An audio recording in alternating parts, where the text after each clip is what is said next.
आजम खान की जमानत के लिए 13 मई की तारीख क्यों तय की गई? आजम खान ने बना लिया है जमानत मिलने के बाद का प्लान। आजम खान जेल से निकलने के बाद इस नेता से करेंगे मुलाकात। आजम खान की जमानत की तारीख करीब करीब तय है। जमानत मिलने में कोई मुश्किल नहीं होनी चाहिए, लेकिन एक सवाल मन में ये है कि आजम खान की जमानत की तारीख 13 मई और उनके बाहर निकलने का प्लान हर बार मई महीना ही क्यों होता है?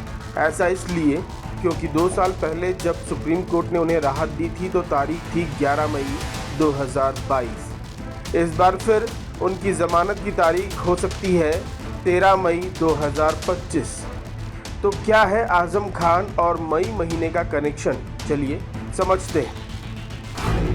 2004 से लोकसभा चुनाव के नतीजे मई महीने में ही आते हैं। 2004 में जब कांग्रेस सत्ता में आई तो वो मई का महीना ही था और 2009 में भी वो रिपीट हुई। जबकि 2014 में जब बीजेपी सरकार आई तो 2019 में भी वो रिपीट हुई और जब 2024 में जून में नतीजे आए तो बीजेपी के पास पूर्ण बहुमत नहीं था। तो कहीं आजम खान के दिमाग में ऐसा कुछ तो नहीं कि मई में बाहर निकले तो आगे की जीत की उम्मीदें ज़्यादा प्रबल हो जाएंगी। एक तर्क ये भी हो सकता है। इसके अलावा मई में आजम की रिहाई के पीछे 2027 कनेक्शन भी हो सकता है।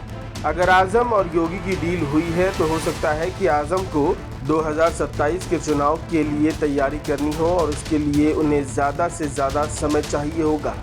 इसीलिए आजम को निकालने की जल्दी की जा रही हो ताकि मुस्लिम और दलित गठजोड़ के नए समीकरण बन सकें और अखिलेश की ज़मीन पश्चिमी यूपी में खिसक सके। तर्क और भी हो सकते हैं, कयास और भी लगाए जा सकते हैं, लेकिन सच्चाई तो आजम खान को ही पता होगी। अब ये समझना होगा कि 13 मई उनकी जमानत की तारीख तय की गई है या ये कानूनी प्रक्रिया का हिस्सा है। तो चलिए समझते हैं। आजम खान पर कुल 87 मामले दर्ज हैं, जिनमें से कुछ लोगों के मुताबिक 2 केस में उनको जमानत मिलनी बाकी है। गवाहों को धमकाने के एक मामले में जमानत याचिका एमपी एमएलए कोर्ट में लगाई गई है, जिसकी सुनवाई पूरी हो चुकी है और उस पर फैसला 13 मई को आना है। तो दूसरे क्वालिटी बार मामले में उनकी जमानत याचिका एमपी एमएलए कोर्ट से खारिज हो चुकी है और वहां से आजम की जमानत याचिका लोअर कोर्ट में पहुंच चुकी है, जिसकी सुनवाई भी 13 मई को ही होनी है। यानी 13 मई की तारीख आजम की जमानत के लिए कानूनी प्रक्रियाओं के तहत तय की गई है। अब ये तारीख आजम के परिवार की ओर से तय हुई है या सरकार की ओर से, इसका खुलासा नहीं हो सकता, लेकिन इतना तो तय नजर आ रहा है कि मई में आजम खान रिहा होने वाले हैं। आजम रिहा होंगे तो जेल से निकलते ही वो क्या करने वाले हैं, ये भी समझना जरूरी है। अगर आजम और योगी की डील हुई है तो वो बाहर निकलते ही कुछ दिन चुपचाप घर में बैठेंगे और पर्दे के पीछे से सियासत करेंगे। इसके लिए वो अब्दुल्ला आजम और चंद्रशेखर को आगे करेंगे।